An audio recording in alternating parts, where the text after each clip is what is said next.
as we get set for the first of 3 games this weekend as part of the 704 outdoor face-off. And Sterling, we got a little bit cut off by the anthem there. The one other guy I think we wanted to highlight for ECU is in net. We talked about with an environment like this, you do want a steady guy between the pipes, and Schulmeister, who was ACHL Goalie of the Year last year, is returning, and he could be that for them.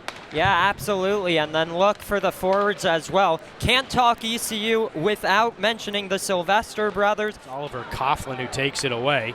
Now a little bit of a rush for the Pirates. Down goes a man into the netting, and we're going to get our first power play of the game. This is going to be a tripping penalty against Georgia Tech. Melted more during the day because the chillers were warmer. It actually froze a lot stronger, so the ice looking great down here, guys, for this weekend. That's fantastic to hear, and just as we come back, it's the Yellow Jackets on the board first, 1-0.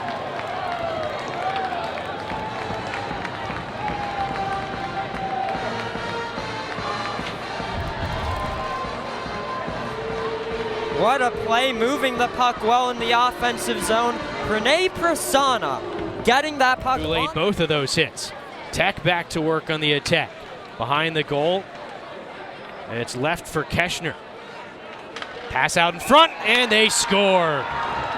It was Goodell laying the hammer at one end with a couple of big hits, and he puts one on the scoreboard at the other end. Just as you were saying, Coach Roberts talked at length about the importance of this Tech second. He did get a couple of good chances once they finally established themselves in the zone. Just kind of like the first period, couldn't find the net. Well, let's see what happens here. 5 aside, could be an odd man rush for the Pirates. They'll cut it back. Big rebound, they score!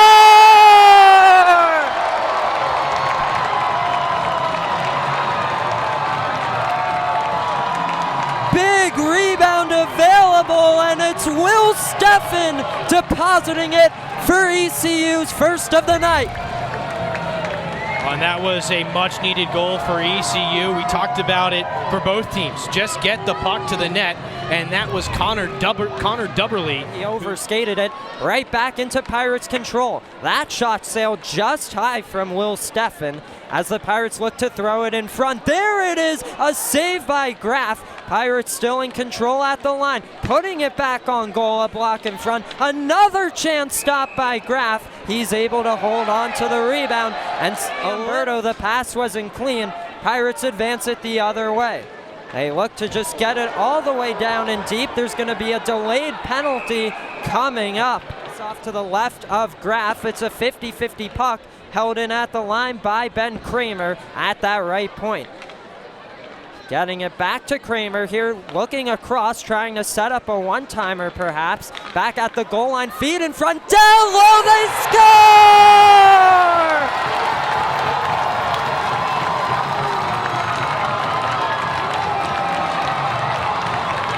The Pirates capitalize on the special team situation.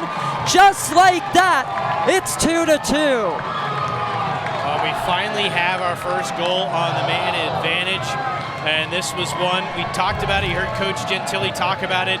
They needed to get into some of those dirty areas in front of the net, and in this case they do, and they find the back of the net by Verreau, and now into the zone. 8 seconds left in the period. Back behind the Georgia Tech goal, it's cleared around by McLean, Boyd, but not out. One last chance on the shot into the glove of Graff.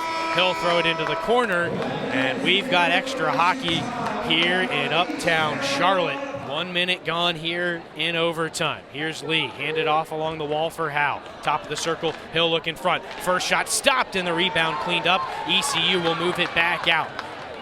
At the blue line, advanced for Ben Sylvester. Top of the right circle, takes the shot and scores! ECU comes from behind and wins it 3-2.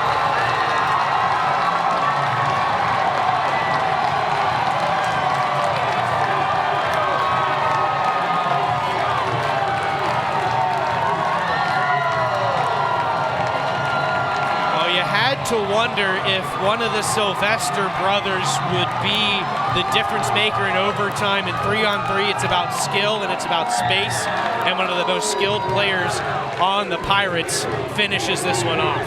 Now, Coach Gentili of the ECU Pirates cited the Sylvester brothers as his keys to the game going into this one. It has been the overtime winner, following up Jackson's last weekend.